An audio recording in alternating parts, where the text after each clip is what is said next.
welcome your host, Mr. Sydney Roundwood.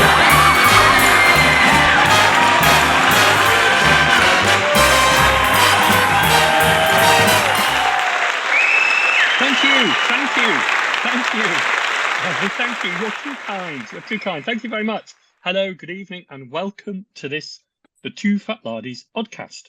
We have a packed programme for you this evening as we squeeze this recording into a hectic schedule on Lard Island. And this evening, I'm joined by the terrible twins of Lard, Nick Skinner and Richard Clark. Gentlemen, welcome back to the Oddcast. Hello. Oh, well, like twins, we even speak at the same time.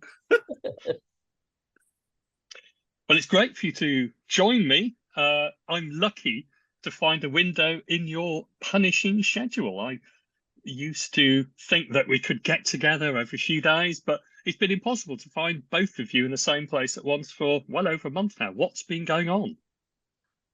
Well, you're right down the list, Sid, in our scale of priorities these days. Yeah, I think the answer is that priorities emerge on their own. We've just been so busy with the schedule that getting together to record an Oddcast has been almost impossible. Really, it's just been a hectic. It's been a hectic month. Last month, I've not had a day off for a month, and out of the last 20 days, I've been at 4 events in 3 weekends, which even for me is a bit crazy. And it's just been a case of rushing from one to the other, like the bloke at the circus with the plates that I often talk about. And all you're doing is keeping the plates spinning, but achieving absolutely bugger all. Certainly been clocking up. You've certainly been clocking up the miles. Yeah, I was quite impressed by the fact that you did successive weekends of wargaming, both of you. So that's been exciting, and we can get on to that during the course of the Oddcast. But I think, also you've still been hobbying as well, and I know you've been at the club, Richard. So what have you been doing in your own hobby space? Oh, well, English Civil War for me. After Lard Workshop, our good chum from Devon, Colin Murray, dropped in on the way back because it's a long walk back to Devon from Nottingham. So he stopped off here, and we had a couple of games with some of his Elizabethan stuff, small skirmishing, beautiful figures, English and Irish armies, really quite fun. And that made me think, ooh, this would work for English Civil War. And as you undoubtedly know, In the Buff has been hanging around in the back of my mind for an awful long time. And I'd been buying some fabulous releases from Bloody Miniatures, who've been doing these fabulous releases of about 16 figures at a time. You'd buy this set or that set or a Murder of Crows. They've all got these lovely names, which really bring the period to life. And I've been buying them and thinking they're really lovely, but I don't know what I'm going to do with them.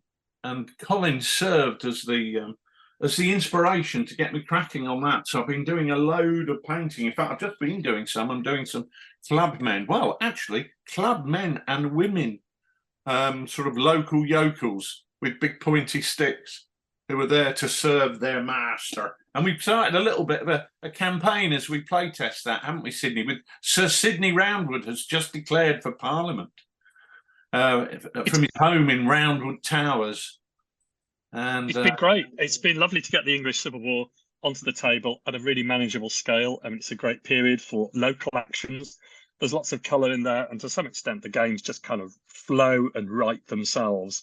One of the things which I think is really nice about it is I know you're focusing on a local themed campaign, possibly set in the northern part of England. But it's a really nice period because all the sources are obviously in English and they're pretty accessible and they've been well published. So it's a really great period. And the Bloody Miniatures figures do look fantastic. It's the first time I've really been up front and close with them, but I was really impressed with them, how robust they were, which is perfect for a club game when people are sort of excited and they've got fingers everywhere to some extent. You need to convince me a bit about it. I have to say, I've always had a bit of a a downer on ECW. It's never floated my boat. But if by going into those smaller games we can get more interesting actions, I've always been put off by the push of Pike. I just see it as a bit flat. I mean, that's obviously because I don't understand it enough. But I think by going to a smaller scale, we can get more of that. What's a clubman then, Rich? Is that like a feudal levy type? Is it? It's we're at the stage where on Sir Sidney's estates, he's got his workers who till the fields and do that sort of thing. And when times of strife and trouble come to the neighbourhood, Sir Sidney will say, pick up your pointy stick things that you use as agricultural implements, your scythes and your pitchforks, and let's defend the neighbourhood from the ravages of that bloke who lives over the hill, who happens to be the neighbour that Sir Sidney dislikes, and they've taken opposing sides, not on the basis of any fidelity to king or parliament, but just the fact they don't like each other, and somebody wants to nick his duck house on his pond and have it on their pond instead. So it's very inspiring. I mean, there was a case just down the road from me, literally on the road that I live in. There's a big country pile, and the gentleman who lived there, the aristocrat who lived there, rode into the local town, St Albans here, and at Queen Eleanor's Cross, where the body of Queen Eleanor had lain in state on its way into Westminster Abbey for burial, he gave a rousing speech to get the locals to come out the pubs and to join up for the king, and then into the town rode a troop of parliamentarian cavalry, and a scuffle occurred. And it's exactly that type of fun scuffle, not much bigger than a fight in a pub car park, that really inspires me, which would really upset our mate Ken, the Yorkshire gamer, because we are literally looking at 30 to 40 figures a side. So, but for me, it gets away from that push of Pike, because they're not appropriate at that level. So somebody with a bill or a halberd becomes much more your leading physical aggressive force on the table, and things like shot come into it a lot more, and swords. Well, frankly, any professional soldier, anyone who's from the German wars or experienced in fighting the Spanish or the Dutch, any professional soldier would be pretty useful, as opposed to the hordes of clubmen, those war-weary vigilantes who massed around villages to stop depredations from both sides. I think it's got a lot of colour in it, Nick. Don't put it down yet. We'll get you. He hasn't picked it up yet. He's not picked it up yet. Well, the figures look lovely. I have to say, the thing that would draw you in is the loveliness of some of the figure possibilities that go with that. Yeah, the figure of Sir Sidney Roundwood is particularly lovely, with his little bell. He's got a little bell he likes to ring, like Anita Ward. His cloche. Yeah. Modelled from life, dear listeners, of course. Yeah. Anyway, what have you been doing, Nick, while we've been ringing our bell and tramping around the English countryside? I can't remember the last time we spoke, actually. I've done some late war British. They were really good fun, and I used some different paints on those. I used AK paints on those, which was a different approach for me. I wanted to get them done really quickly. So I just did a brown undercoat, followed by just a kind of a khaki dry brush. Then filled it with some of the webbing details, washed it, and then touched it up. And for me, doing a platoon in a week, which is what I did, was very quick for me. I normally take a week to do a section, in terms of painting time. But to knock them out in a week, I was pleased with them, and they look really nice.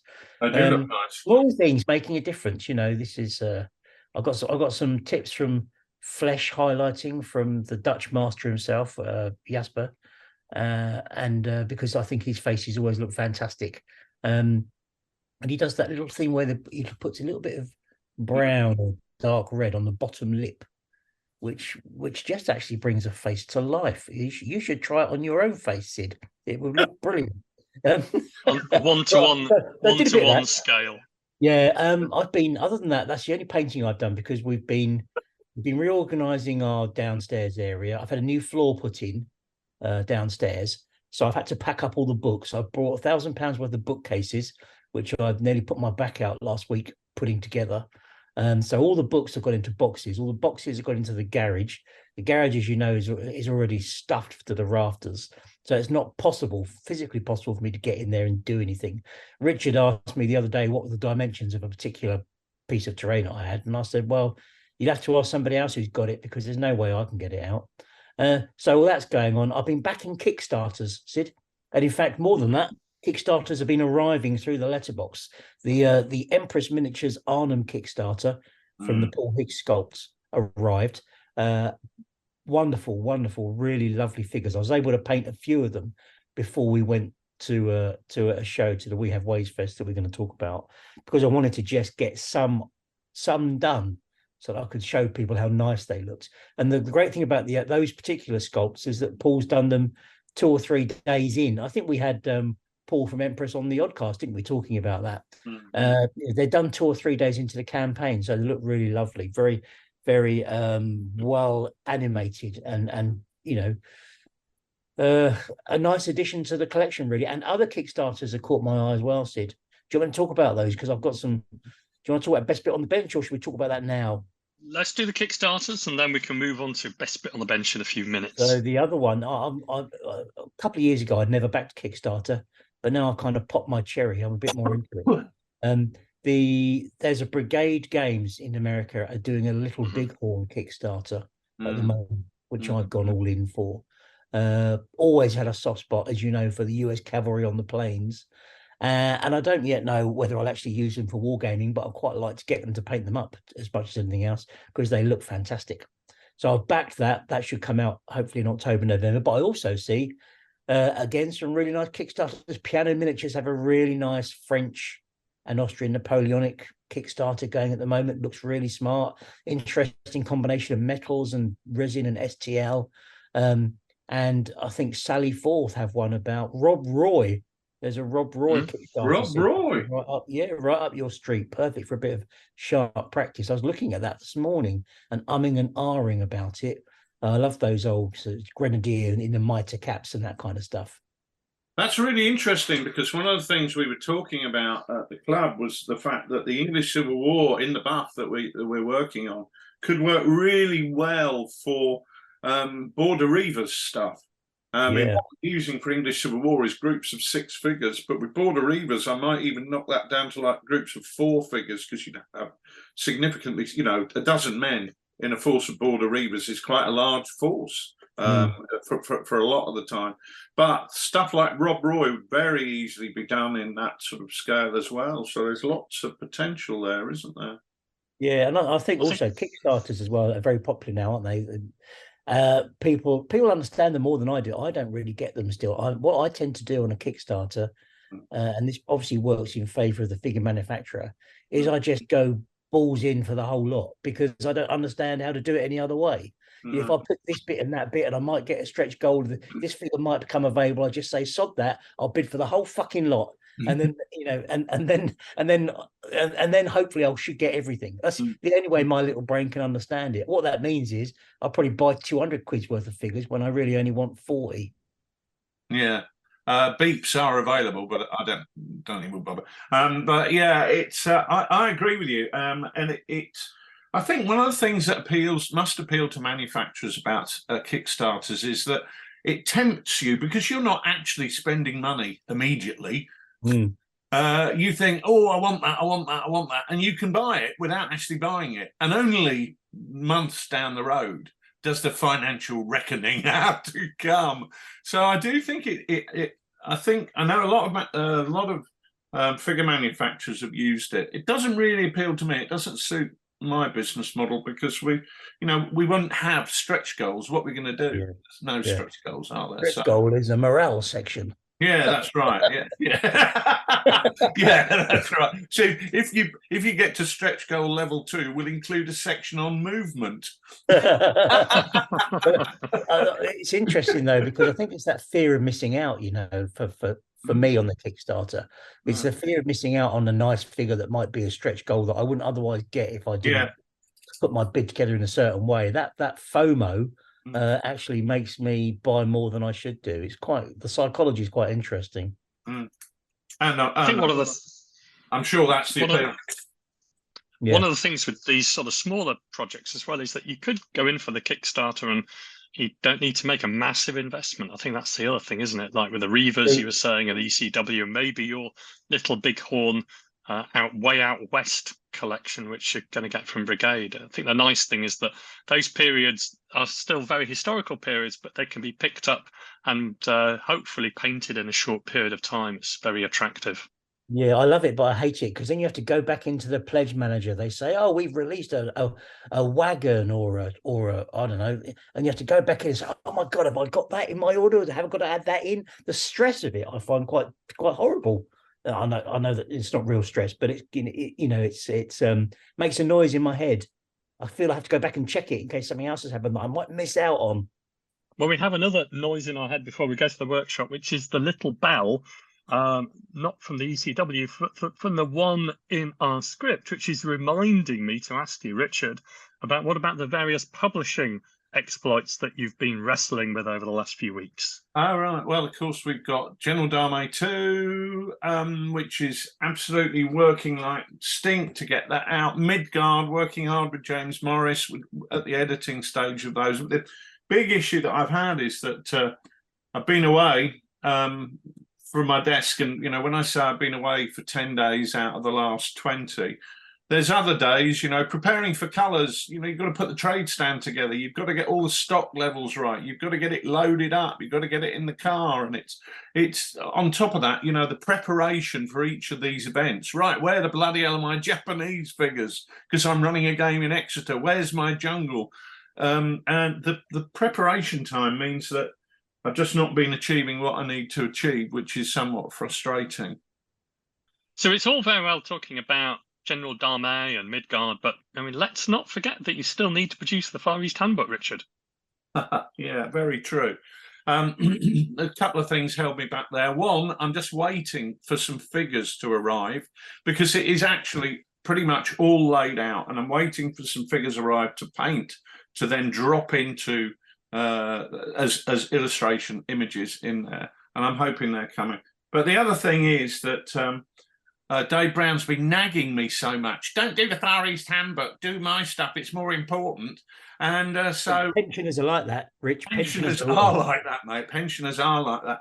And so it just got to the point, it's like when you've got a child that's squawking and striking and making all this noise, you just humour them and put up with them. So it's been a bit like that with Dave. Hope you're listening, Dave. Nice to see you there in Sunnyview Retirement Homes. Turn the volume up, Dave. It's difficult when you get to 70, isn't it, really, Dave? I know that's I heard that quite awkward. I heard that on Henry's podcast. Great to see that. Well done, Dave. You made the big 7-0, 3-10. Happy birthday to you. Well, I do know one thing Dave's going to be here, which is the sound of us moving to the workshop.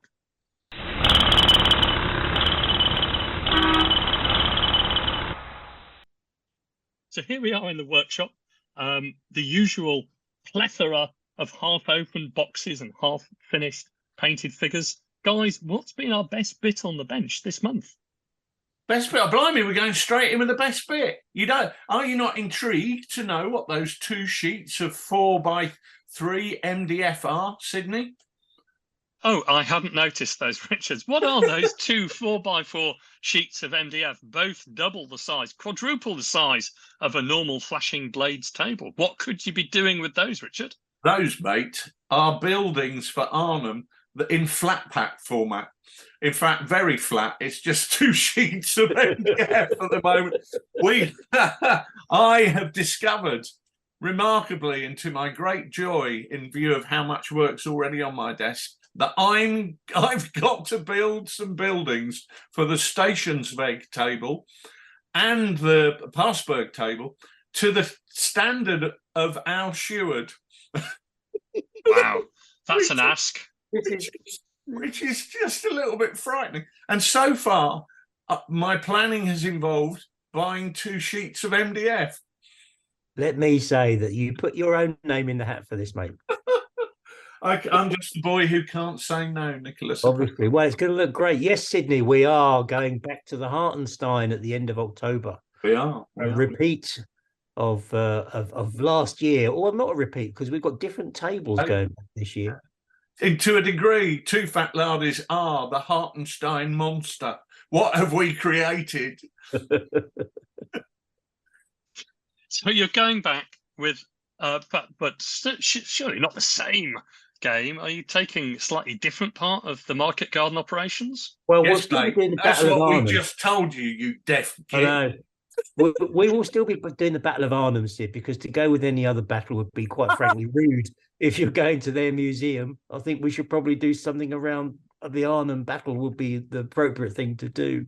But it's not exactly the same tables as last time. Wash your ears out, you deaf muppet.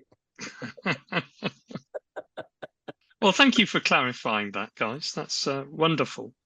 Turn your ear Yes. trumpet up. I should be at the Sonyview retirement home with Dave. You should be, mate. I reckon. You can be in But the damp chair section too. but that's not all you're doing, I know, because you've been. What are all these ECW figures which are lying around, Richard? It's almost as if you're buying an army. Yeah. Well, I'm not, mate. I'm just buying two big mobs. But of course, you think, ooh. Of course, I need them. But actually, I need these ones, and then I need these ones. So the guy at Bloody Miniatures, I got another order from him the other day, and I opened the box, and he said, "Surely you've got enough by now."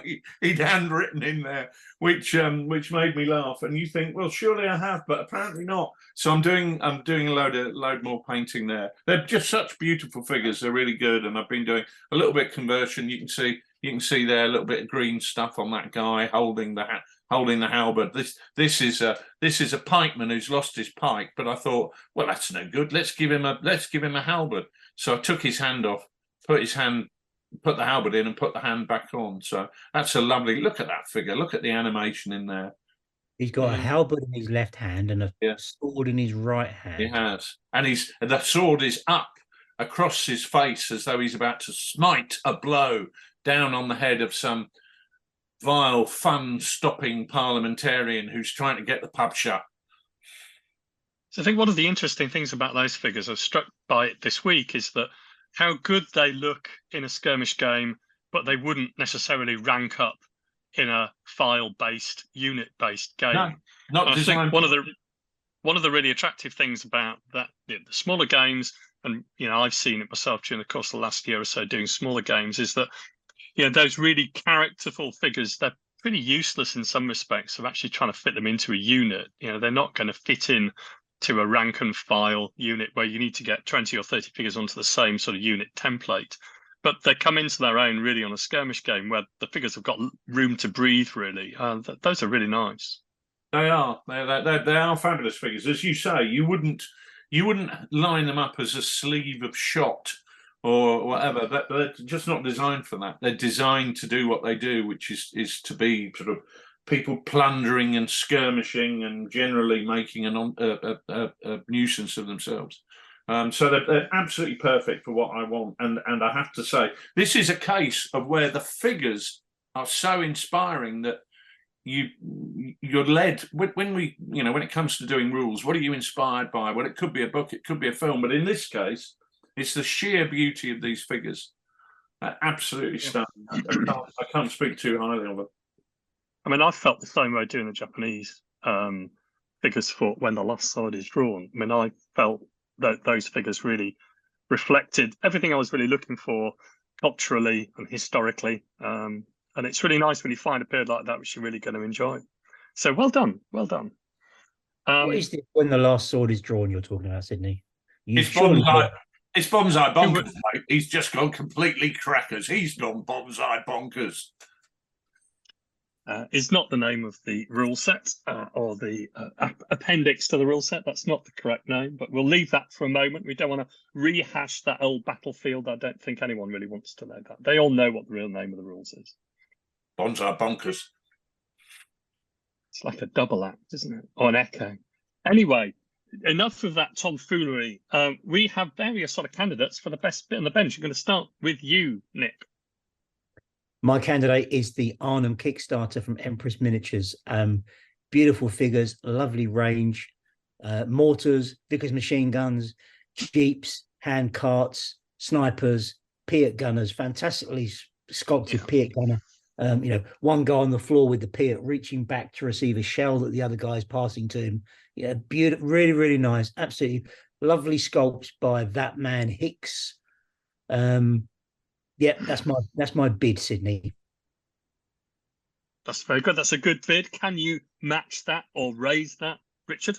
Well, I can match it. I can match it precisely with the Arnhem Kickstarter from Empress Miniatures, because I got mine as well. And they are absolutely beautiful. They're over there, literally almost just out of arm's reach, which is a good thing, because if I could reach them, I'd be painting them.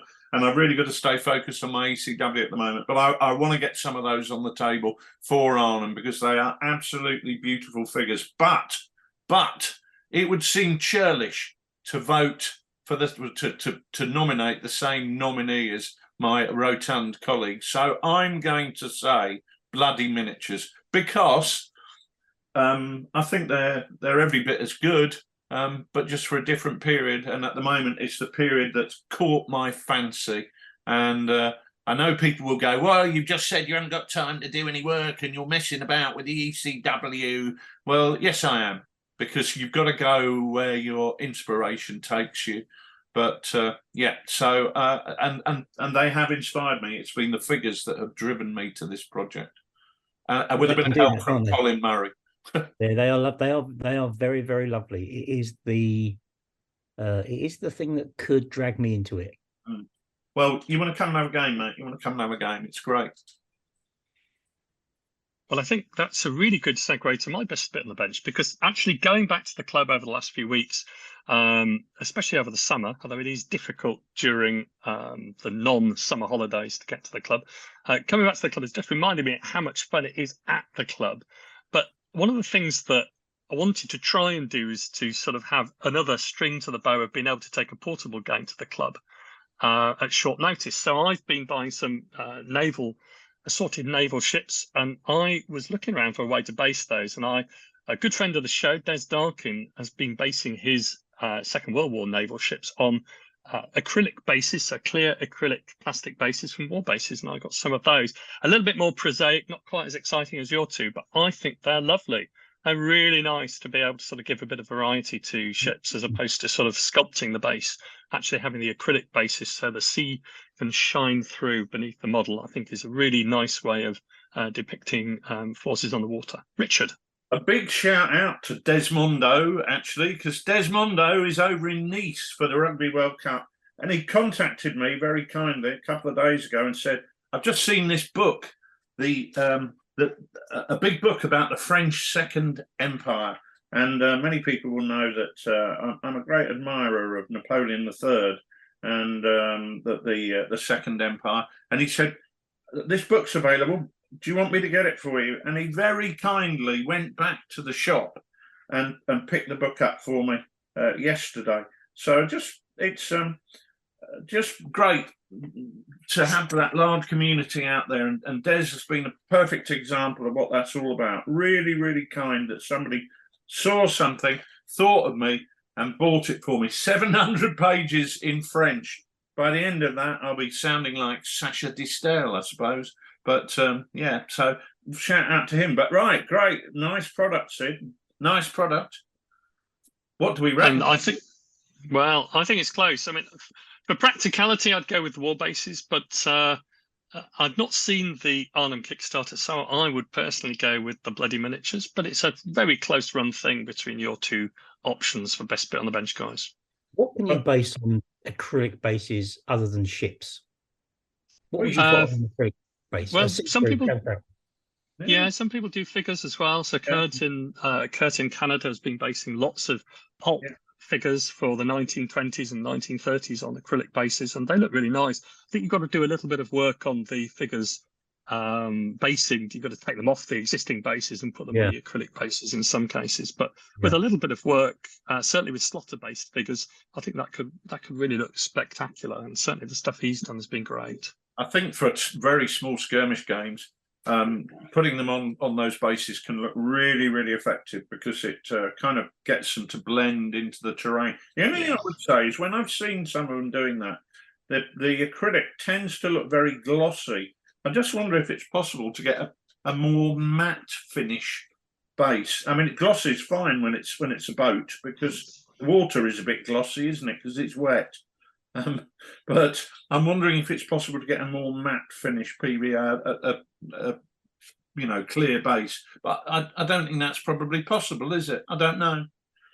But we'll leave that question for Martin at Warbases and anyone else who is a acrylic plastic expert out there, Nick. I am an acrylic plastic expert because I just bought an acrylic splashback in our kitchen, and it was available in many different finishes, including matte style. So you probably can. It's just a question probably of production capability and cost. Martin and Diane, over to you both for that.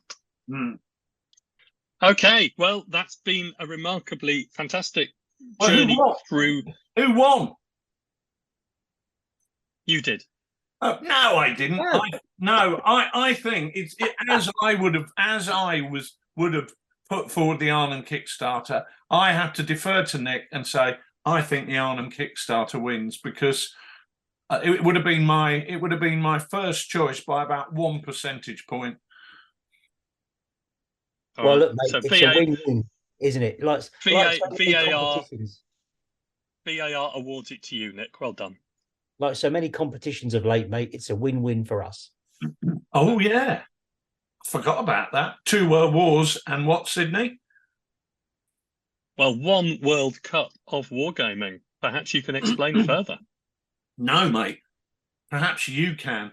Well, no, Ken, a Yorkshire gamer of Yorkshire Gamer fame, decided to post himself as the Sepp Blatter of wargaming. And in many ways, I think that's probably a role he was born to play, because I don't think anybody has ever run a World Cup of wargaming before. And if they have, they've never done it with the same style, panache, aplomb, skill, and intellect even. And outcome. Yeah. And it was quite nerve-wracking for us to watch, because all our little babies were being paraded and voted for in a beauty contest of war games rules. And it was like having your teeth drawn. There were times, and you think, this is crazy. Why do I care about this? But you do. You can't help it. And even when it got to the final, which amazingly and just bonkers really, was Sharp Practice against Chain of Command.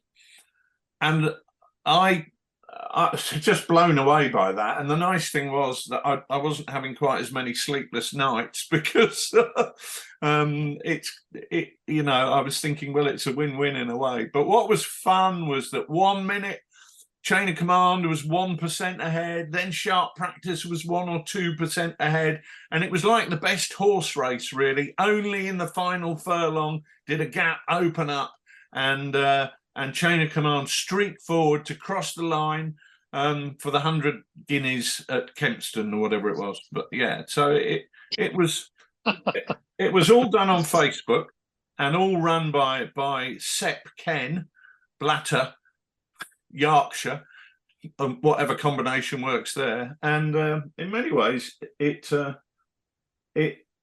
was more exciting than the Football World Cup, because I don't really like round ball. It was very close in the final there. I think even the semi-final was 3 Lardy products, I think, wasn't it? It was, yeah. We had O Group in there.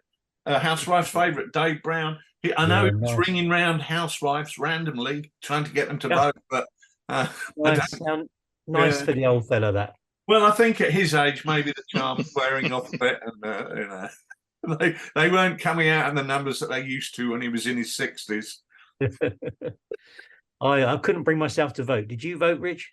I didn't vote in the final, mate. I couldn't do it, mate. I couldn't do it. I did think at the end about voting for Sharp Practice, because it was clearly going to lose. But I thought, I can't do that. I just can't bring myself to do it. I voted. I rarely use Facebook, but I did go onto Facebook just for that purpose. So I voted in the final. And did you win? I wasn't in the running, quite right. No. Did you back the winner? I did, actually. I have to say, I did back the winner. Does that make you feel good? I was very pleased to back the winner. Yeah, you were just part of a huge army of people who contributed to the success of Ken's Amazing World Cup, and he's planning to do it next year with figures or other stuff like that, which would just be hilarious fun. I mean, that'd be great because we won't have a dog in that fight, so I can actually just watch it and enjoy it rather than spend evenings weeping. And the next time he does it, Sid, next time he does the Rules World Cup, it'll be Bonsai Bonkers up there, sweeping everything aside. Yeah. Well, I think that we can wake up from that dream and probably at that point wander back to the studio and the sofa of sincerity to talk wargaming events. Ooh. Sydney Roundwood. He's got red trousers. Sydney Roundwood, sofa of sincerity. So, gentlemen, make yourself comfortable. Come in, please. Take the weight off your feet, as frankly, I think you both deserve it. So, preparing for this show, I was looking at the calendar to see just where the Lard bus had been on tour recently. I was struck by how busy all of us have been, but in particular, by how many miles both of you must be clocking up. So, just putting my reading spectacles on. In the last couple of months, you've both had Lardy games in Bedford, Nottingham, Harrogate, and Exeter. You've attended the We Have Ways Festival in Northamptonshire. You had Colours with me in Newbury. Richard, you visited a couple of local clubs to demo your games. You've had the trip to the Hartenstein looming over your schedule for some time. So not only are there a lot of events, but there's a real variety in there. You've got traditional war game shows, games days, club visits, public-facing events where you're showing off the hobby to non-war gamers, and also attendance at the local war games club. So what I thought we'd talk about today is whether these different type of events demand a different approach. So to introduce this section, I thought we'd listen to some audio from the We Have Ways Festival. Okay, well, here we are. We're in a tent in, are we in Buckinghamshire or Oxfordshire? We're at the We Have Ways Fest, Northamptonshire. We're at We Have Ways Fest. If you can hear noises in the background, it's because somebody's letting off giant firecrackers called 25 pounders. Are they 25 pounders? 25 pounders in the field behind us. So I've just got Aid Deacon, Noddy Tucker and Panda with us from the TooFatLardies team who have been with us for the last few days. I'm going to talk to Aid about, doing the event, bringing the war game to the event. Then I'm going to talk to Noddy. Noddy goes to lots of festivals and Second World War festivals. And I'm going to talk to Panda as well, just in case there's any reptiles listening and they want to be brought up to date on what it's like to go to a World War II festival. So Aid, tell us, mate, how's it been for you? What have you been doing? How have you found it? Very, very surprisingly more successful than I ever expected, because we didn't know what audience we were coming to. We had no idea how we were going to be received. Looked at a bunch of weird hobby loonies. I think I'm not hit. I'm not hit. I'm okay. Weird hobby loonies. We didn't know how we're all weird hobby loonies in this field, just different ones. But we didn't know how it was going to be received. But it's gone over brilliantly. I think we've had far more interest than we ever could have expected. We've met a lot of people who've lapsed from wargaming years ago. They all started out with their Airfix and started out that way. And we've had some that left it to get married, like people do, and have now come past and seen that it's still alive and thriving and has evolved. So they've sort of pricked up their interest, that they've gone on from WRG and things like that to something quite more innovative. And they've been intrigued by that. We've had some people who've never heard of it, so they've been sort of, what the heck are you doing? And come in completely cold, threw a few dice, had a brilliant time, and we've sold rule books to them, which that's like, I don't know, it's very, very unlikely. Yeah, and selling the hobby into a different group of people, different conversations. Wargamers come around the table and they want to know, where did you get that fence, or who makes that truck? And people here just say, What are you doing? What are you doing? What are all these dice? Yeah. What's that book about? Yeah. who made that building? What's it made of? Yeah, interesting piece of sort of wargamey presentation game feedback was that lots of people were saying, what are these dice doing around the edge? What do all these dice do? And they were looking at dice around the edge of the table that were just not being used. So it's about clutter being a distraction to people who are not clear what they're looking at. That came across really clearly to me from the table. Yeah. I think we had sort of 4 categories of people who were current wargamers, but obviously crossed into this interest. We had people who'd lapsed, which obviously this had spiked a few to get back into it. Yeah. We had people that had heard of it but never seen it. Yeah. And we had people that had just never heard of it. And the Cushing's Corner scenario, you happy with the way it played out? The Paris won 80% of the game? Yeah, absolutely. There was just one game where the guy I was with on the German side just rolled astronomically, stupendously all game. And John, unfortunately, didn't get his paras even halfway down the table. And we had a rather entertaining incident when General Cussin in his car, everybody was killed except for Cussin, and Cussin ran to the nearby house and attempted to hide in the loft in a kind of General Urquhart tribute act. And unfortunately for him, when he got in the loft, he found there was a German sniper team already in there, and they'd already been identified by the paras. So therefore they were instantly targeted, and everybody in the loft was killed, including Cussin. So I just have this picture of somebody finding the body of a dead general in a loft outside of Arnhem and saying, well, now, what was he doing there? So it was good. And would you do it next year? Absolutely. I think we've not pulled up any trees, but we've certainly made an inroad into tapped a different audience. We've certainly made an impression. It would be really interesting to hear if it actually registered on any scale anywhere in other circles that aren't wargaming circles, that somebody mentions on a We Have Ways site that they had a great time wargaming. You know, that's a major breakthrough. Okay, let's talk to Mr. Expert in Festivals. So Noddy, you've been under canvas for the last 3 nights, which is, I suppose, an upgrade from the shop doorways that you're normally sleeping in. So as a regular festival goer, somebody who goes around and looking at these World War II things, what did you make of the whole festival and also the wargaming aspect within it? Yeah, I mean, I thought the festival as a whole was superb. The actual vibe in the whole of the show was really good. Everyone was very positive. Didn't see anyone with a raised voice all weekend. You know, it was just a really good, friendly meeting. Lots of very knowledgeable people here, which is probably what I like the most. You know, you can get to talk to people who really know their stuff about the uniforms, about the vehicles, about tactics, and so on. So no, really positive. And in terms of the kind of wargaming connection, what did you make of that? Did you see wargaming at other military World War II festivals? No, I haven't. The closest we came, I think you guys did a show down at Bovingdon once, and that was probably the closest. I didn't go to that, but I don't think the feedback was too good there. Here it was a little bit different, because it's not just tankies here, it's people with a general interest in World War II, as opposed to specifically tanks.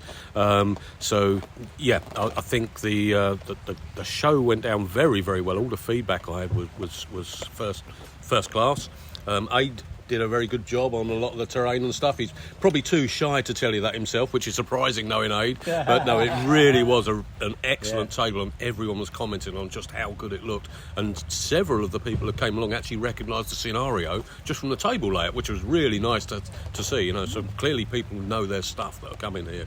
Yeah, I thought, question people asking about the history of what's going on. They know, as soon as you say to them where they are, they know about that. And another point there, it's very different. We do a lot of war game shows, and people are generally coming and talking to you about rule mechanics and, you know, how you win, how you alternate turns and things like this. It was different here. We got a different type of person coming to the stand. They were interested in how it reflected the tactics and the techniques of the time, which I thought was really reassuring, and it gave us a lot of time to explain how the rules were developed to try to recreate what we've been reading about for all of these years, and you know, trying to model those situations, and people really did catch on to that, and that was nice. So I spent a lot of time with each person rather than quickly going from one to the other answering wargaming questions, which was nice. I enjoyed that. Yeah. And that's what you're paid to do then, right? Is that right? That's what I'm not paid to do. Oh, we don't pay you. Oh, I forget. I even had to buy my own chips. Well, and I offered you one of mine, but you didn't offer me one of yours, I know. But what about the camping side? Have you been camping? What's that been like? Yeah, the camping was good. Sweaty blokes? I haven't been camping for many years. So the first night was a little bit uncomfortable. Once you get into it, it's actually part of the vibe of the whole thing. It's a part of the experience, and I really got into that. So come the second night, when I wasn't quite so tired, I really did get into it. It was a little uncomfortable, but so what? That's what it is. And they have amusing stuff on in the evenings at Marquis. Right through. Al Murray did a little Not act just or the whatever. evenings, right late into the night. I mean, they were firing off big guns starting at 11 o'clock at night. So you're in your tent watching the searchlight sort of sweeping across the sky, big guns firing off 25 pounders, I think. So no, really good experience. Okay, nice one. So wakey Panda, let's turn over the rock. Let's talk to the man himself. How was it for you? I mean, what was it all about, mate? I think what really struck me is the enthusiasm for the subject matter has been fantastic, from talking to the SAS LRDG guys with their 2 Jeeps and Chevy, to the power reenactors explaining how in Arnhem they use the pits for house clearance and stuff like that. And people are more than happy to spend the time and just be really enthusiastic about the subject that they love, really. It's been good, really good. And a chance to go outside of the tent where we were playing the war game and walk across the road to see a real 6-pounder and look at the guys and how they crew that.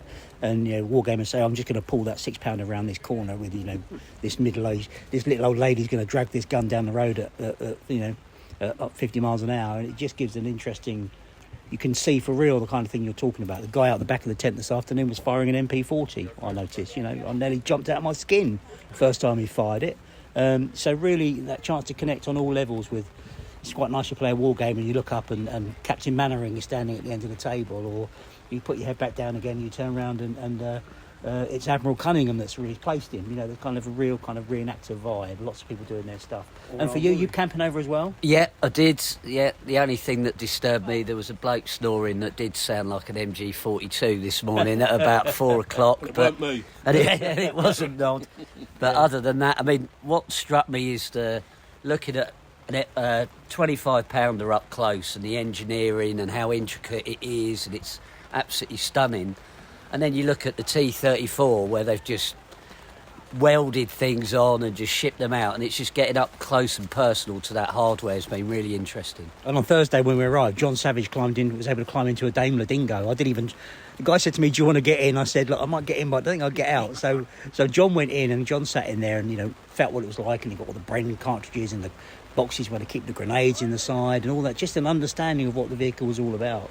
And it has been great fun, I think. We've been very welcomed by the community of the We Have Ways stuff. It's been fun to be involved in that.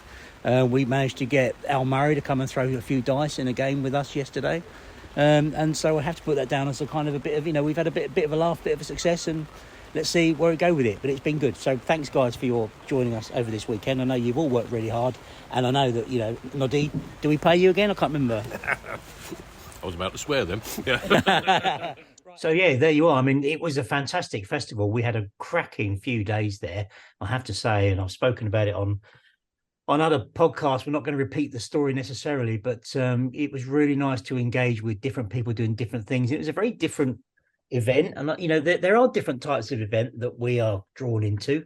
They kind of have different profiles about them. Rich, we got the Lardy Days and other stuff. It's in terms of how we go forward with discussion about this year, we're going to talk about what kind of events we're kind of finding that we're drawn into.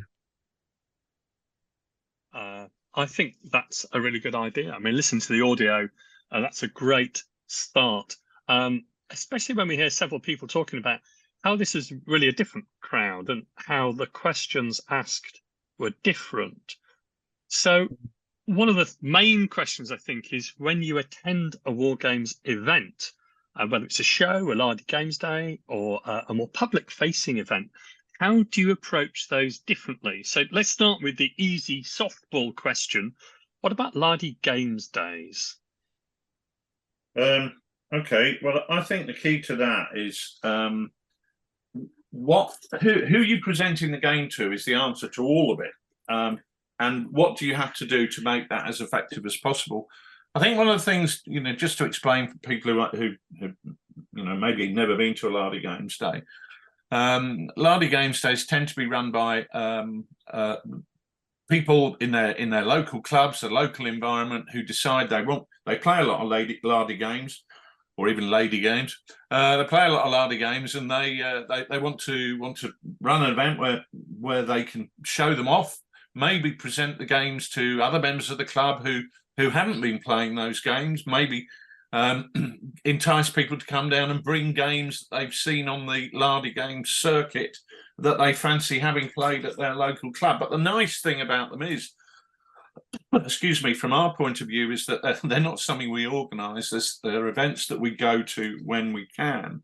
And I think absolutely central to their success is having people who know what they're looking to achieve. I think if anybody were to approach me and say, I'm keen to run a lardy games day, I'd say two things. I'd say, well, check the schedule, because there are a lot of them around now. And literally, I'm having to say to people, no, I can't come because the schedule is so full at different times of the year. But the other thing I would say to them is go and attend a lardy games day before you attempt to put one on, because then you'll gain an understanding of exactly what is happening. And don't just turn up for the day of gaming, attend for the evening as well, to understand what happens in the social environment. So what tends to happen on a lardy games day is you'll have any number of people putting on games. They will bring their own toys, their own terrain, their own armies. So the people turning up to play can be people who maybe have never played the TooFatLardies game before, and it's a great opportunity for them to get a game where they're sat round a table with people who know what the rules are. There's no point in you running a game at a lardy games day if you don't know the rules. It's not good enough to just have nice terrain or nice figures. You've got to be aware of the fact that you're going to be presenting that game to people who maybe haven't played the rules before, and they're going to need you to hold their hand throughout that process. I mean, we had a situation at Exeter this last weekend where I was running games of the Far East for people who were experienced chain of command players but had never played a Far East game. And you really have to take that same approach where you're able to guide them through the game. It's not a case of saying this is a competitive game where you're going to try and beat your opponent. This is an opportunity to play the game and gain an understanding of how it works and just enjoy the game for the pleasure of the game. The key thing, Rich, is that whoever is organising it, and the clue there is in the question, needs to be organised. They need to. It's not just a case of having 30 guys turn up with a game and just randomly distributing them across your tables. No. The guys who organise it need to put effort in, and the best games days are really well organised by people with a detailed approach. So they know exactly how many tables they've got. They know exactly what game they're going to run on each table in each session. They ask people in advance what game you're going to run at the show, at the event. And then they mail out to the people that are coming and say, these are the games on offer. Which ones would you like to play? And they allocate people to games. So when you turn up on the day, it's not a free-for-all where everybody just dives around and plays this game or that game when they want to. People turn up knowing which game they've been put into. And that's hugely important because it's a big effort. The guys who do this, it's a big task for them to undertake that. And of course, it means that people have to think in advance about what they want to play. There's often other sides to this about, limits to people allowed in halls or whatever, because we sometimes have fire regulations to be acutely aware of. So you must be organised if you are the person that's going to run it. You can't just say, this is the event, it's on this afternoon in a church hall, everybody turn up and bring a game. That will not work. And the other thing, of course, that's really important to the Lardy Games Day is the social aspect of it in the evening. What we tend to do is play until about 5 o'clock. Everybody clears up, and then we tend to go down a pub and have a few beers and then head out for a curry. And I think the really important thing there is people get an opportunity. When you get an opportunity to sit down and break bread with people, you get that opportunity where you build a relationship. Barriers come down, you have conversations, you have a laugh, you talk about the games you played, you talk about the funny things that happened in it, you talk about the maybe rule questions or things like that. And it's that point of communication where you're having those conversations where the day is really rounded off and friendships are made and developed. And I find that social aspect is so important in terms of developing and building the community. I mean, I have had a conversation recently with somebody about what's better, buffets or sitting down. And I honestly think that buffets allow you to pick up your food and go and sit over there with your mates. Whereas if you're sat round a table in an Indian restaurant or, you know, a steakhouse or whatever people fancy eating, you can't hibernate. You can't go and hide. You're in a social environment where you're going to rub shoulders with people you don't know, and that is part and parcel of developing that community that's been really important over the years. And it isn't something we planned. It's something that happened accidentally. But what it does do is it provides a blueprint for what people like. And that's what gamers tell us they like. It's not about what we like, it's what people attending like. And they tell us they really like the social aspect of it as well as the gaming aspect of it. So, yeah, I think the important thing to remember there is that a lot of the time you are presenting a game to people who are familiar with Lardy rules, or at least have got an understanding of what they're about, but have probably got very limited experience of playing that actual game. Do you think it's important, Rich, that if you're going to a Lardy day, is it important to let people know what your kind of exposure or experience is? I mean, I don't know how you say to somebody, I'm an advanced player of Chain of Command, or, you know, I don't know where those barriers are, but it's probably worth letting people know if you've never played one, isn't it? I think it's probably not down to you to say I'm a war gamer. I rate myself 8 out of 10 with Chain of Command, 6 out of 10 with Shop. But I think when it comes to allocating spaces in the games, what tends to happen is the organizer will say, right, these are the games on offer. Which ones do you fancy playing? I think at that point in time, it would be a great idea to say, have you ever played these rules before? Are you complete novice, played them a few times, or played them a lot? Because that then informs space allocation, because you probably want to have a nice mix of players in the game where, you know, if you've got 4 people, it would be daft to put the 2 people on the German side who've got lots of experience of Chain of Command and 2 people on the British or American side who've got no experience of it. So providing that information or seeking that information allows you to balance that, so you've got 1 experienced player and 1 rookie on each side. I think it's a really important point. I think that's part of the planning which goes into making a good games day experience for everyone. But I think that's also linked with the games themselves being structured in such a way that you can accommodate people at different levels who played the game before, who may be complete novices. And that's reflected in the scenarios which are being played and how much time people have to, you know, get familiar with the game, actually finish the game, so that people don't feel rushed. People feel that they have time to enjoy the game and sort of take something away from it. And I think there's a bit of an art to that over the years, you know, running games for many different people. The timing is really important, how quickly people can get familiar with the scenario and the rules and the objectives of the game. It's definitely not a case of just rocking up with a set of figures and a set of rules. And I think that's a subset, but different to a game at a show where people have less time. But certainly at the Lardy Games Days, that's something which I think people have spent a lot of time thinking about when they've put on games, as to how far into the game that they get. I think that's a really good point, because I think one of the things we used to do when we sort of went out into the big wide world and were able to get spaces at shows, because the first 5 years, no, we couldn't get a game at a show for love nor money. But once we did, we thought, right, this is an opportunity to allow people to play the game and see what they're going to do. And you actually realise that, hold on a minute, Salute's only on for 6 hours or whatever it is.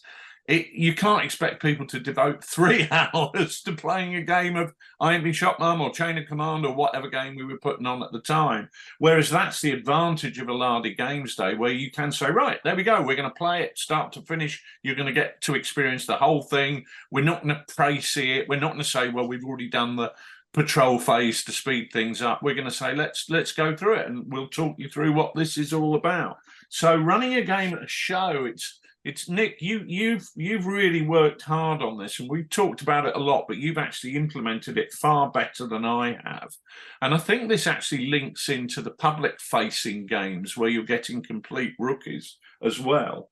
Is creating cameos. So, for example, when we were at Arnhem last year at the Hartenstein, you were doing the table which was based around Paul Krugerstraat, and you were running a little cameo where it was right, the anti-tank gun, the crew have been killed, how can you save the anti-tank gun? And not trying to get people to play a whole game, but just giving them a little feature film, section where they got to do one thing. They were very focused on what they had to achieve. Yeah, a wargaming version of a tactical snippet. I mean, that same table, when we were developing that game, we played all three versions of those. So we played, on that table during development and taking it around to Lardy Games days. We were playing the full war game on that table with patrol phase, and everything being worked out properly and being played as if you would play it one person versus the other. Yeah. Then we took it to shows in the UK, and you're doing an engagement with wargamers type kind of event where they're playing it in a sort of sped up way, I guess. They're not there for the full 3 hours or 2 hours, whatever it is, but they do want to play a version of the game. So you kind of speed things up a bit with maybe you do a pre-game patrol phase, so they don't do that, or you do something else.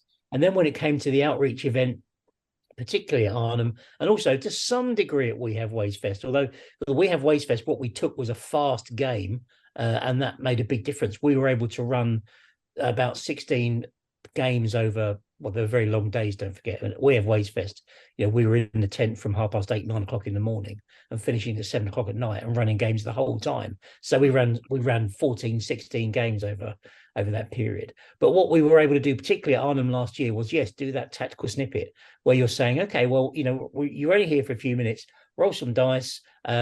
This is the unit moving. This is. Let's give you a little challenge. You see that anti-tank gun over there? Yes, it's been abandoned. And what you need to do now is get your men over there to retrieve it and put it back into action. So you're giving them just a taste for a few phases, a few turns maybe. And then if they want to stay and they want to, you can run the game forward a bit longer. That's fine. Sid? I think one of the things that is really useful is having different games. It's the same table, it's the same figures, it's the same set of rules, but it's essentially different games that you can modify. And thinking about the game in the context of the audience is really, really important. So the game that we do at a club is different to the game at a games day. It's different to the game at a public event. The three are compatible, but I think they are quite different. And I think that's what lies at the heart of trying to approach an event.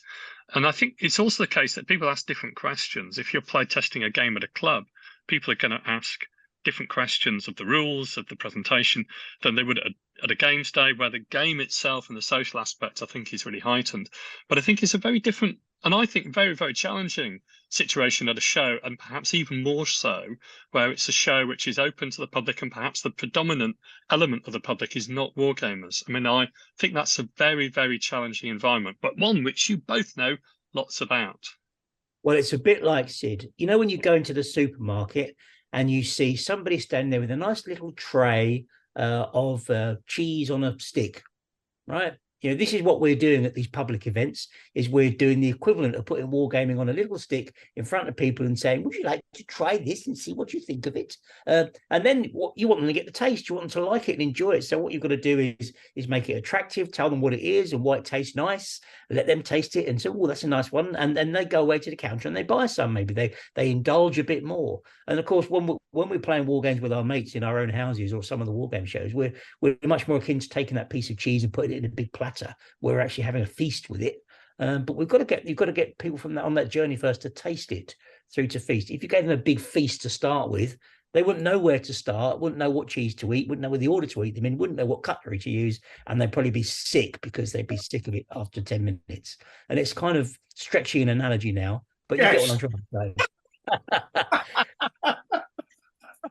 say. I'll stop because I'm getting hungry. Vomit related wargaming, right? Eat until you puke. I think you're right. I mean, the time, I know when I've done those public shows a long, long time ago, helping out on various sort of different war games clubs tables at sort of public events. We used to have one a long time ago at a museum, and then since I met you in about 2000, we've done various sort of events like the Napoleonic Fair. I remember us going to right back in the early 2000s, and now you've done We Have Ways, and it is a difficult environment because some people are just curious. They're sort of viewing the whole thing as an experience in, gosh, what's that? And then there's people who are very interested who might have been wargamers at one point and fallen out the hobby, or they may be modelers. And I think that each one of those different observers who could be future players, you need to sort of have a feel at your fingertips for kind of what each person's really looking at the game for. And I think that it's quite a challenge, that, because you've got to be able to be flexible, you've got to be great with interacting with people, but also when they do play, that's not the time, as you say, to have them there for about an hour and a half, because 10 minutes, perhaps 15 minutes. So the game has to accommodate that. The game has to have a feature that you can just start with to bring people in and show them the theme. What is the key theme of the game? Not the rules, not the setting, not the figures. What is the theme of the game? If that's really the objective, the war game you're playing, not the whole of the rules. What is that theme for that 10 minutes that you're going to introduce somebody to, if you're going to give them the best experience you possibly can? I think there's a big issue there, and it depends on who your audience is, because we can talk about a general public audience, and that can mean many things. Now, for example, there's a war game show every year, I don't know if it's still on, at Milton Keynes Shopping Centre.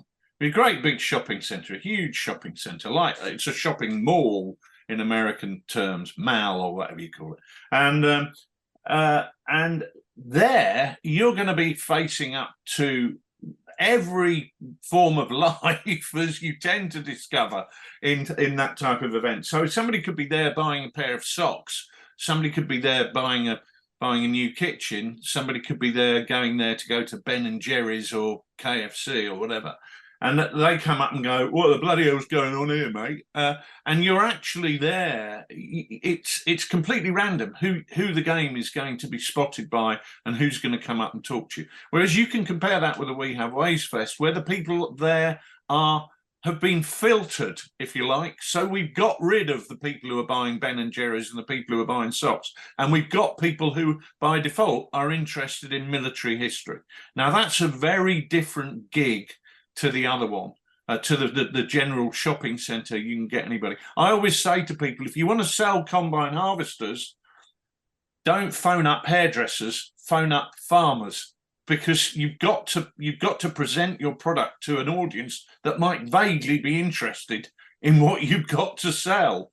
And taking it to, I've often been asked, would I take a game to the shopping centre? And I say, no. It's just too random. It's casting pearls before swine, maybe. But going to We Have Ways, there is an audience that has probably are wargamers, but they just don't know it yet because they can't see what it gives you. And what you have to do there is not say, this is a game, why don't you just play a game? What you have to do to them is say, this is a game that gives you a window on history, and let's have a look at how that works. And you are tailoring the product to suit the audience. Yeah, I think that's the key thing. I think it's the key thing. It's knowing what your theme is for the experience you want to try and curate. So you really are like in a moving museum or a tableau. You're really trying to create the experience. So that's why it was a perfect juxtaposition when you're at the Hartenstein, because you're actually at a museum with a moving depiction of the events around the location.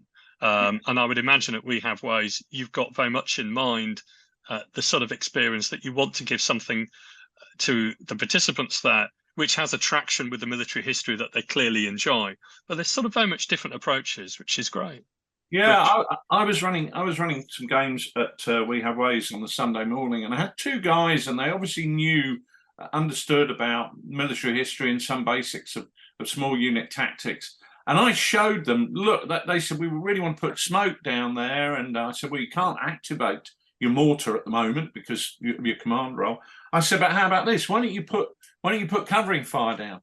I said, you've got 2 teams in each section. Why don't you put covering fire down with the Bren and run across that open ground with a rifle team? Because you're over 18 inches away. And yeah, they're going to get to shoot you, but they're only going to be hitting on 6s, not 5s and 6s. You know, they might make a lucky shot, but the chances are they won't. And once I'd shown them that, they started using proper fire and movement tactics. And for them, they said, wow, I never realised I could do that. Well, of course you didn't, played a war game before, but it was having that opportunity to say, look, if that's what happens in reality, that's what you can do here. And that's when people really became sucked in and they thought, oh, this is actually quite interesting. Nick, I heard you on Henry's podcast saying that you had people there saying to you about I hadn't realised how difficult it would be to coordinate the actions of a whole platoon. Very much. Yeah, we got that going through quite a theme, really, where we were laying. Some people say, oh, so this is what a platoon looks like. Some people didn't really visualize what a platoon looked like. So you could show them this is the structure, this is how it fights, this is the command structure, this is how the command structure operates.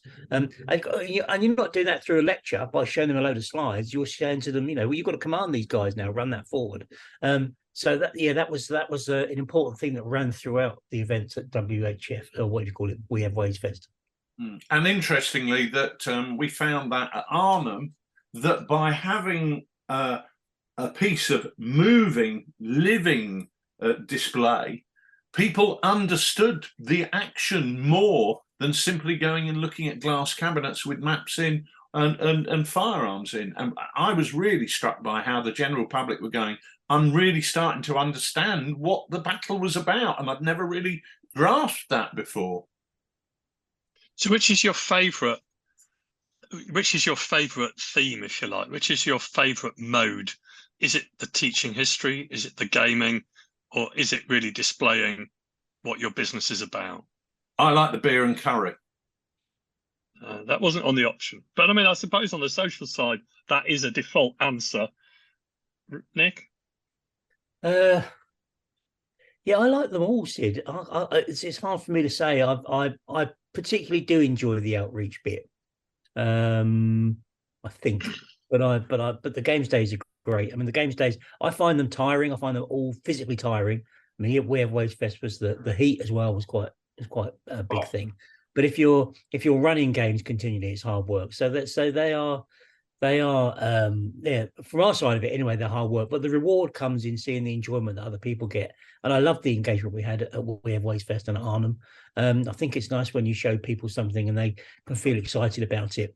What we tend to get more with wargamers is more detailed focus on queries or points of order, if you like, in terms of the rules. So it's a more mechanical discussion that you often get with wargamers. But there's another observation I want to make as well, Sid, about this, which is how these things slice through society and interest. Is that the Hartenstein Museum obviously is World War II focused. The We Have Ways Fest was completely World War II focused. Lardy Games Days are a cross section of period. They will play any rule set from Strength and Honor through to Star Wars Chain of Command. It could be there. And war game shows are also the same thing. Festivals and events tend to be, period theme focused. World War II festival, Napoleonic fair. It's very focused on the slice of history. War game shows don't tend to do that, do they? Do you know of any war game shows that are period specific? Because I can't think of any off the top of my head. They tend to be about wargaming as an activity, regardless of the period. And we like the fact that they sometimes include jet warfare or ancient battles or a cross-section of history. They don't tend to be focused on any one small thing so much, do they? Or do they? I think you have open days, don't you, for things like Pike and Shot Society or the Society of Ancients, but wouldn't really set it there really war game shows as such, not with sort of paying members of the war games community as opposed to club members. Rich? What you do get, of course, are a lot of competitions, war games competitions, which are focused on one specific period of history, where you all turn up and play World War II, you all turn up and play Ancients. Not only are you specific to the period, you're specific to the rule set. And I think that's one of the things I'm not in the slightest bit interested in, and I really enjoy about the Lardy Games Days, is that, for example, at Exeter, in the morning, I ran a Far East chain of command, and in the afternoon, I was playing Strength and Honor.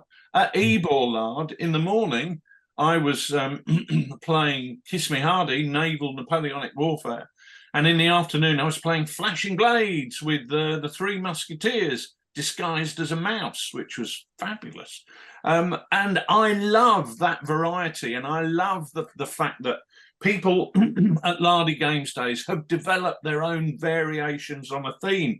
So our good mate Simon Walker from Peanistown up in Yorkshire, he was running a game based on the death of the Prince Imperial in Zululand with What a Cowboy Rules. I mean, what a fabulous game. What a fabulous idea. Jeremy Shaw running in Bedford, running Star Wars Chain of Command. And then in York, Harrogate, he was running Dux Britanniarum, but with the Sheriff of Lardingham and Robin Hood and all that. Fabulous to see ideas popping up and people using it, and for me an opportunity sometimes to play test ideas that I'm developing. So I love that variety. I think that variety is a real strong point. Do you think it's the variety that fuels the cross-fertilization of thinking then? Do you think it's because Yes. because we have those different games in different periods, different genre, that actually means that I can open my eyes to seeing something outside of the narrow field that I'm, that I would otherwise be talking about? I think that's very much the case. And one of the things that really strikes me is when I go to Lardy Games Days, how many people say, I play a lot of Chain of Command, I play a lot of Sharp Practice, but what I wanted to do today was to play Kiss Me Hardy because I've never played it, or play If the Lord Spares Us because I've never played it. And you think that's fabulous that people are opening their eyes to other games. And I think, while some of that back catalogue stuff is ancient and creaking, there are still some ideas in there that people can pick up and run with in terms of developing scenarios or game ideas. So one of the next things I'd like to ask this is, to what extent do each of those audiences bring something that you take away to the rules, which you then want to look at the rules again? So I think that's the logical progression, isn't it? Not just playing different games, but different audiences to those rules and those games. Do you go back to Kiss Me Hardy or Chain of Command or Sharp Practice and think about how those rules or the scenarios could be evolved, Nick? So I'll come straight in on that, Sid, because there's nothing like interacting with people that have never seen something before, for them to be able to realign your mind on what's important. The things that we take for granted on war games tables, the small things like stuff around the edges of the table that we all understand. We understand the edge. We understand the difference between the edge of the playing surface and the other things that are on the board around the edge. Like, for instance, figures who have been killed and removed, or dice that are not being used at the moment, or a tape measure, or anything just being put there. It's interesting when people come to a war game for the first time, they see the whole table and they can't see the divide between the playing area and the non-playing area. So signposting, when you're involved with those non-specialist audiences, has got to be really, really clear. We decided at We Have Wastefest, for instance, that how can we expect people to understand what platoon looks like in action when it's moving through an area of terrain? How can we expect them to see what a section looks like, or where the platoon sergeant is? We can't expect them to identify that figure. So we decided that we were going to give markers. We gave like a kind of a big stick with a flag on it that said platoon sergeant. So you could see from around the table what was going on in a kind of in a much easier way. And I think that's really important. It really made me reevaluate some of that signposting. I think that signposting aspect is really important. I mean, that's one of the things that I've really enjoyed in seeing that game and also playing games. I mean, the importance of being able to identify where your troops are. One of the things I started doing the First World War from, I think as early as the Bovington game we did about 12 years ago, was to make sure that leaders were on hexagonal bases because they were much easier to spot as opposed to round bases. But one of the things that bringing a period which isn't perhaps as familiar, which is like Japanese, something which is culturally different, is to introduce the different aspects of that culture in a way which is accessible, palatable, and quick. Nobody wants a lecture. Everyone wants to, if they're there for a game or to experience a war game, they want to get in there. They don't want to be listening to somebody just explaining. I think that's exactly right, Sid. Although what I would say is that actually the difference between a hexagonal base and a round base might be a nuance that only a war gamer would recognise. Somebody not familiar with it wouldn't necessarily get that. So that clarity, and I guess that really this goes through to other games as well, particularly it shows, people need to know what they're looking at. What am I looking at? You might need to have some more display material. We talk about this in previous podcasts. How do you make a game interesting at a show? You've got to have other things that tell people what it is they're looking at. And one of the reasons we have to have that is because as a group of gamers, as war gamers, we're still often not very good at engaging with people that come to the table. We still have this. I still see it in shows where people have their backs to the audience, and then that still happens. We've got to challenge that. I have this argument all the time, especially with friends. It's not an argument, but a discussion, especially with friends in Loud America. I say never, ever give people the rules. Tell them what decisions they can make. Don't give them the rules. Once you give them a copy of the rules or even a play sheet, they're not looking at the table. They're looking at the bloody rules. They're looking at the play sheet. They're looking for what they should. They're playing the rules and not the period, because that's what you've given them. What Nick does really well, effectively, and what I hope I try and imitate, is that when I'm running a game at an event, I'll say, look, these are the basics you need to know at this moment in time. Don't tell them any more. Don't sit down for 20 minutes before a game and read the rules out. It doesn't do you any good. They won't retain that information at all. What you do is you start out, you go, Fred, you're going first. Now, what you've got here are a hand of command dice. Roll those 5 dice and let's see what you can do with them. Okay, with that 1, you can activate a team. With that 2, and so on and so forth. And giving people sufficient information to make the decisions they need to make at that very moment is all you need to do. Give them any more and it's no good. I think the only thing I'd say to that is broadly I agree, but not entirely, because I think that while you explain, the process of explaining takes time. And one of the things that I think, in my experience, people sometimes have difficulty with is that with a long explanation, you lose the thread. The play sheets are really useful to orientate people, to reinforce the things you've already mentioned. But otherwise, I'd agree. Last sort of question really is that you've done engagement with a historical, a military historical environment and attendees at We Have Ways. You've done attendance at war game shows in the last few weeks. What sort of lessons do you then take back to a club game? What have you learned which you can then actually reverse and bring back to normal gaming? Or is it the case that you just would segregate those experiences completely? Is there any crossover in reverse, could I ask? I'm sure there is. I'm sure, in terms of improving our presentation, would improve our presentation at the club as much as it would at an event. But there is the reality that you don't need to signpost a platoon on the table at the club because everybody knows what the platoon is. So there are aspects of it that it will help you improve the scenario that you run at the club, because you've actually hopefully given a lot of thought to the scenario design that you're going to put on at an event, and you play tested it and run it through several times anyway. But that's all part of developing skills in terms of understanding what makes for good scenarios and bad scenarios. Personally, I think largely the answer to that is I'd compartmentalise them. I would just do things differently. And I play cricket differently to how I play rugby. I don't use my rugby skills when I'm playing cricket, and I don't use my cricket skills when I'm playing rugby.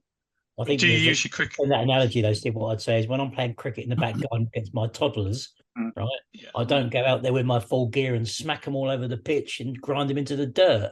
That's the only way you can win.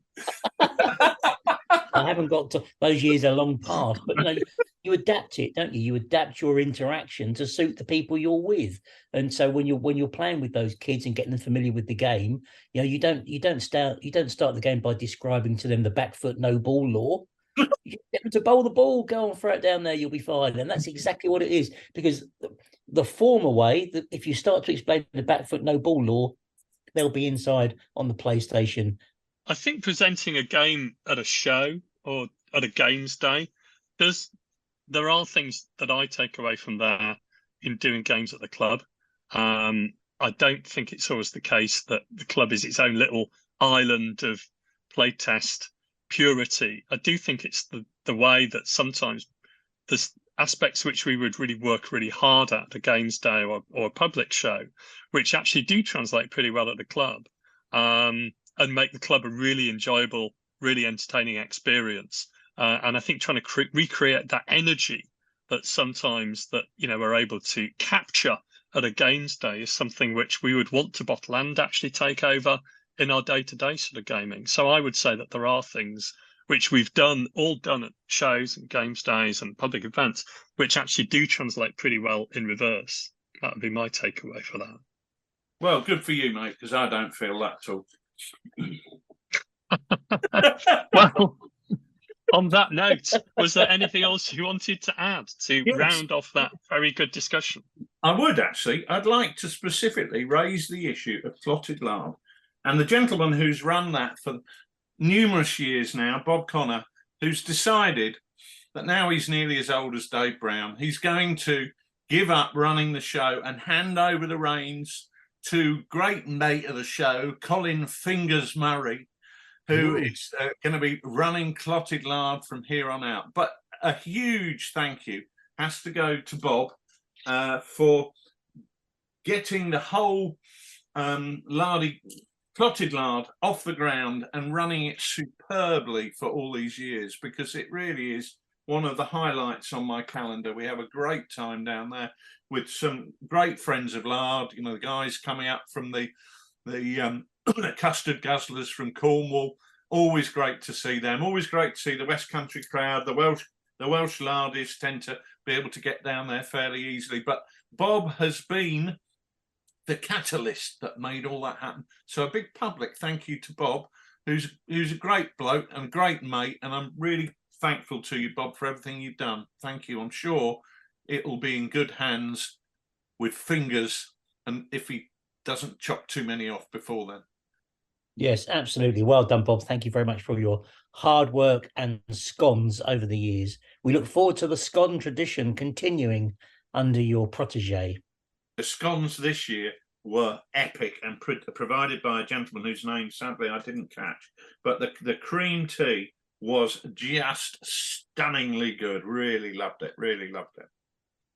So thank you for that, gentleman, that nameless star of scones. Well done, Bob. I know you put your heart and soul into clotted lard, and it really has shown. Not retiring from wargaming, but certainly from organising that event. So congratulations on what you've done, and have a good retirement from organisation. Anyway, we move on from our big issue, really, because although I know we've been really busy, I thought we could all describe, all three of us, where we're going to next. Well, that is a big question, Nick. I think you and I are kind of feeling the strain after what we've been attending. I know that I've spent so much time out of the office in the last month that getting to do my actual job, because my actual job is not attending Lardy Games Days. Attending Lardy Games Days costs me a very large amount of money and doesn't earn me any money in obvious, tangible ways. So the bit that earns me money is actually being here at my desk, editing games and getting those games out. And General Dame and Midgard and the Far East Handbook have really suffered throughout the whole summer period. And I have to say, going forward, that we always used to have a rule that a Crisis was the last show of the year, and we then go into a closed season, which we would only break for Penarth. We used to go over to Wales because we love going to Wales. So whenever that was, it doesn't matter. We'd head there. But I've kind of got to a point now where I've realised that we're going to Arnhem in October. We've got Selwyn coming up in October as well. Those two are going to be my last two events of this year, because I am absolutely bloody knackered. I'm not getting my job done. And so I'm going to implement the closed season again, November to March inclusive. Well, November, we're going to have a closed season, which is going to allow me to do my real work that pays the bills. And we're going to come out of hibernation in March. And I guess that's probably going to be for something like the Hearts of Lard show in Rickmansworth that our good chum old Joe's going to be organising. But yeah, so for me, I've got a lot of building to do for Arnhem, and we've got Selwyn, but that's kind of me for the year, and I've got to draw a line because I'm physically shattered. I think that's worth reinforcing, isn't it, really? So Arnhem, we're going to be there for 2 days at the hotel, but of course you've got a day going out there, a day getting back. And a day of battlefield touring. It's 5 days. And we've got the preparation that needs to go into it. Something like that is massive. It's a massive sinkhole for time. And We Have Wage Fest was the same. We had to get there on We Have Wage Fest Thursday afternoon to set up, and then run it all day Friday, Saturday, Sunday. We weren't allowed to clear up until the last of the punters was seen to be disappearing over the hill. And you're talking about Thursday, Friday, Saturday, Sunday. So, 4 days out of a schedule. And plus, of course, these things tend to be over the weekend when you've already done a full working week on the back of it. So it is exhausting to maintain the schedule. Not only that, but it's demanding on other relationships too, because families have a massive requirement for our time, and it's hugely important that that we look after them as well. Most important, in fact. So I think, Rich. I mean, I'm certainly feeling. I haven't been to that many Lardy days this year compared to what I might have otherwise been to, but we've been doing lots and lots of events, and it'd be nice to get some time to regroup as well. Actually, nice to get some time to paint some figures for ourselves.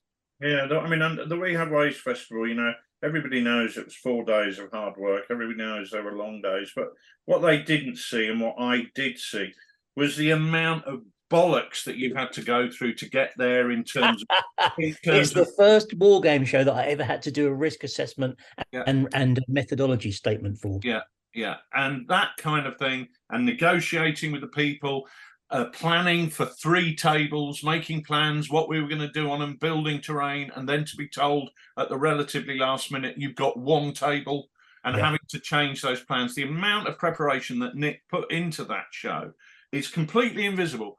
And so I know how many months of talking to the organisers went into that. So it's a lot of what we do is kind of behind the scenes. And there are times when you just think, Christ, I am totally and utterly knackered, and for my own good, I've got to stop doing it. I'll give you an indication into that. Middle of the night, 2 nights ago, I got up and took some aspirin because I thought I was going to have a bloody heart attack because of the amount of work I've got on my desk. And when you do that, you think, hold on a minute, I've got to change my lifestyle, not take aspirin at 3 o'clock in the morning because I can't sleep worrying about the volume of work I've got. That's not what I should be doing. That's not where I want to be. And that's directly happened because of the amount of time I'm away from my desk. No, that's right. If you're going to be getting up at that time of night, you should be doing the Market Garden supplement, not taking Exactly. Exactly. So it may be a slightly slower schedule because I've got my football coaching, which takes place with the games on Sunday for yet another season, slightly unfortunately. But I've certainly, gone to a few events this year, and they do take a lot out of people on the travelling time. So it's good to see you taking a break. So there are probably less of us publicly around and about until March. Sorry, Nick. Have you got your sheepskin coat, Sydney? Have you got a sheepskin coat for your coaching? I don't have a sheepskin coat for my coaching. I am sprucing up my appearance on the touchline during the course of this season, as befits an experienced coach. So if you get yourself down to Marford Road in Weethampstead, you'll be able to see me in full glory most Sundays. It's a hint and a tip. Are you running up and down the touchline in full glory? No, that's no, not an assistant referee. No, I'm the coach. It's a difference. What's your best quote from being a coach? Because you look at there have been some famous football coaches over the years, and they've all had great quotations of quips and bon mots, witty one-liners they've come out with. What's your big Brian Clough moment where you've wowed the local press with your wit? Well, there's not much local press at the ground there's not much local press at the ground at Weethampstead. Probably a game of 2 halves or something like that. Or we can always go again next week, boys. Don't worry about the 6-2 as it was last weekend. He's the only football coach that turns up with a real hairdryer. Let's put it that way. Hair dryers are not something I'm used to dealing with, either on the football pitch or at home. I can confirm that. Well, enough of this tomfoolery and banter. It's good to see you taking a little bit of time out, Rich. That is well deserved. But that is all for this evening. Thanks as always for joining us, and we'll see you again on the next Oddcast. My thanks to Richard and Nicholas and Roger Barraclough and the gang, who are, as ever, going to be playing us out. Thank you and good night. Good night.